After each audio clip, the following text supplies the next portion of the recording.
Okay, so this is going to be a video over writing ionic compounds with polyatomic ions. So we're just doing the formulas right now. So if I have a polyatomic ion, I need to put it in parentheses. And a polyatomic ion is anything that is atoms, multiple atoms bonded together with a charge. So we have a list of polyatomic ions. I'm only going to give you ones off your list. So look at your list, become familiar with it, and those are what you're going to see. So if I were to do something simple like potassium and then nitrate, okay? Potassium is a +1 charge, nitrate has a -1 charge. When you're doing polyatomic ions, to figure out the formula, don't think about it like a polyatomic ion. Just look at the charges like you normally would for anything else. So cover up and say, okay, +1, -1, those cancel out. Remember, we want to get to 0, and those cancel out. So it's just a 1-to-1 ratio because +1 -1 still equals 0. So I just need 1 potassium and 1 nitrate. Or you could also do our crisscross charge. So if I say crisscross, so then I'm like writing my potassium, I write my nitrate, and so this whole thing is nitrate. Each time I include the whole thing. So the 1 goes here, so that means I just need a 1, and 1 goes here. So you can do it that way too. The drawing one is the only one that you can't really do because the drawing's a little bit more complicated, but if you understand the charges after you've done a few of normal ones without polyatomic ions, if you treat a polyatomic ion just like anything else, then you're good as far as the formula goes. So we'll do another one.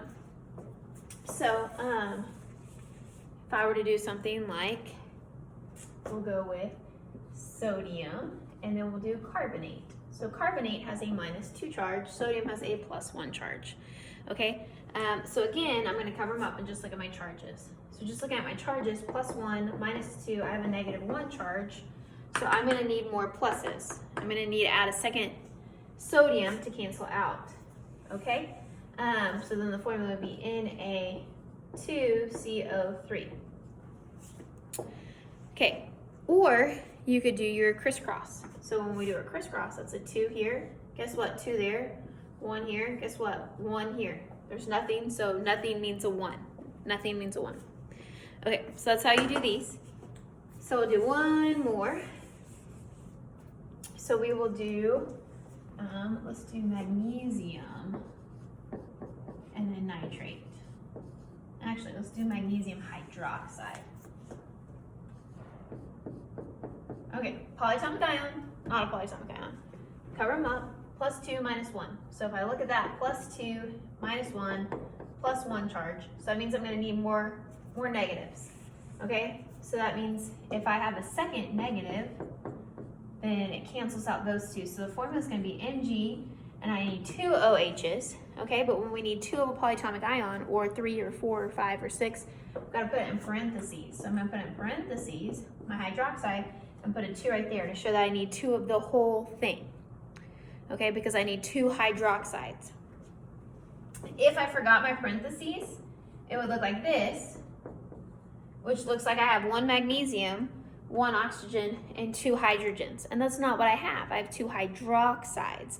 So you need to add the parentheses to show that you have 2 of oxygen and 2 of hydrogen. So you need those parentheses around it, okay? So that being said, this is one way to get the formula. Another way is to do the crisscross method.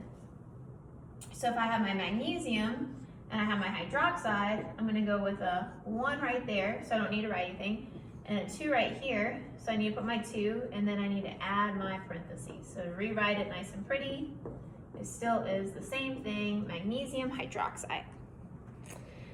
All right, so that's how you do polyatomic ions. I do want to do one more just to show you, because some kids get confused. So just using our parentheses. So now we're going to do nitrate, and we will do calcium nitrate.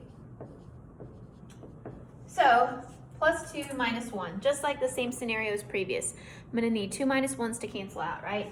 So +2, -1, -1, that's going to cancel out to 0. So that means I need 2 of my negatives. Okay, and so I'm going to have my calcium here, okay, and then I need my nitrate in parentheses, and again, I include the whole thing in parentheses, not just the letters, but the numbers too, because NO3 is nitrate. If I were to draw that atom, that polyatomic ion, it would have 3 oxygens attached. So we'd have it like this, right? So those oxygens are going to be attached to it. So you want to make sure you include that 3 on the inside of the parentheses. Okay, so if you have questions about that, let me know. This is a tutorial video. Obviously I can make more, so let me know if you have questions about it.